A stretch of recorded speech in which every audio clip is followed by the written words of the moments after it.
The most important hour of my week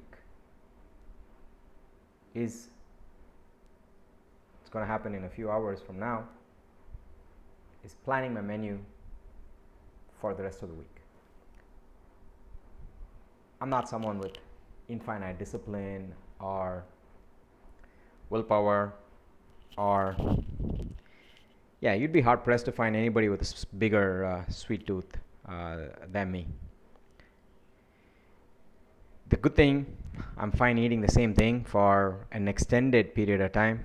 Like I've been having scrambled eggs for the past 4 or 5 months, I want to say, for lunch, 5 days a week.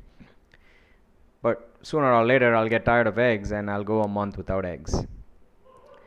But most importantly, I lose the plot towards the end of the day or towards the end of the week if I'm having a good week.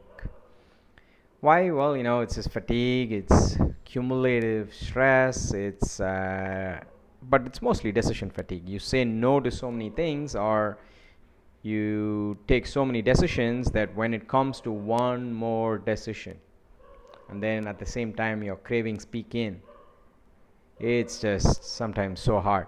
And you give in. It's human nature. It happens. At least it happens to me quite a lot.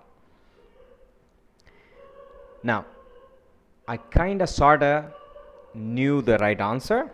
That's one of the gifts slash curses of uh, doing this as your career as well, I guess. So I knew the right answer. The right answer involved me being a lot more structured.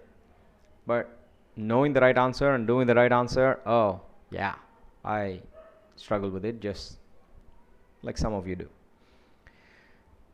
So I knew I needed to order less and I needed to eat at home a lot more. But, losing track of work life balance, ending my workday rather late, just left very little time and energy to cook. Not that I'm any good at cooking, but no, I help my wife at least in the prep work. The lockdown snapped us both out of this routine of ordering in, of working till the 7:30 mark, and instead we used the constraint and said, you know what, let's try and cook every day. And that's where it started. So simple. And maybe a lot of you already do your cooking daily, and that's awesome. That's a big tool in your toolbox that you're taking for granted that a lot of us don't do so well. So every Sunday, sometime after lunch, don't do it when you're hungry, just like don't go grocery shopping when you're hungry. Sometime after lunch, we sit down and we plan until next Sunday, or sometimes preferably next Monday. And then we take stock of what's in our refrigerator. And then we plan out what we need to order, and we order the groceries right after the meal planning. Now, this streamlines a whole lot of things. What's the prep work to be done? Where are we ordering from? Because 2 dinners, specifically Thursday, something in the middle of the week, and one of the weekends, we order in.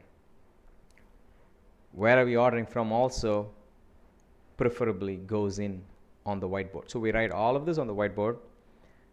Lunch, about 4 or 5 days of the week, scrambled eggs and toast.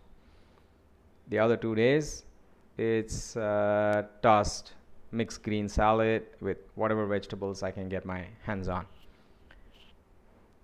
And dinner varies. Couple of days it's reasonably simple. Say dosa and paneer bhurji and vegetable stew. One day it'll be, say, roti, paneer, and say vendaka, okra. And once a week, we try to make some Asian stuff, and then there's zoodles, there's mash. Yeah, just a bunch of things that we vary. It's not the same menu every week. It overlaps, but we have about 20 things on our dinner menu that we kind of rotate. And my wife's actually a great cook, even though she says she's just playing around. Um, she'll find pretty cool recipes out there, and well, we just make some stuff up. And well, by the we, I stand around and keep asking, what can I do? What can I do? And yeah, generally be a pain in the ass, but it's the moral support that counts. That's where the real cooking is. So yeah. So what this does, not just does it streamline a whole lot of things, it takes that decision fatigue out. The decision's already made. What are we doing for dinner? Go look at the board. No, don't change the plan. Why? You don't need to change the plan. Changing the plan requires more brain power. Sticking to the plan is easier. So once that intent has been clarified, this is what I'm going to eat today, barring an exception. Okay? And by an exception, I mean a real exception.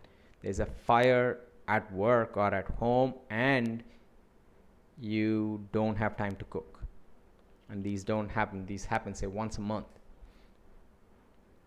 Barring an exception, we stick to it.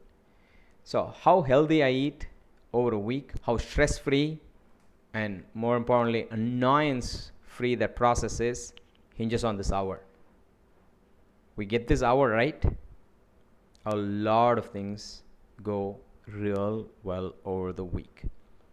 So carve out this hour or half hour or whatever it is. And if you already have a process for this, amazing. I would love to hear from you, so I don't need to reinvent things. So I would love to hear how I can do better already with this. So, but to me, this is the most impactful hour or all across the week. More than my training, more than anything I do, this hour impacts my health and fitness more.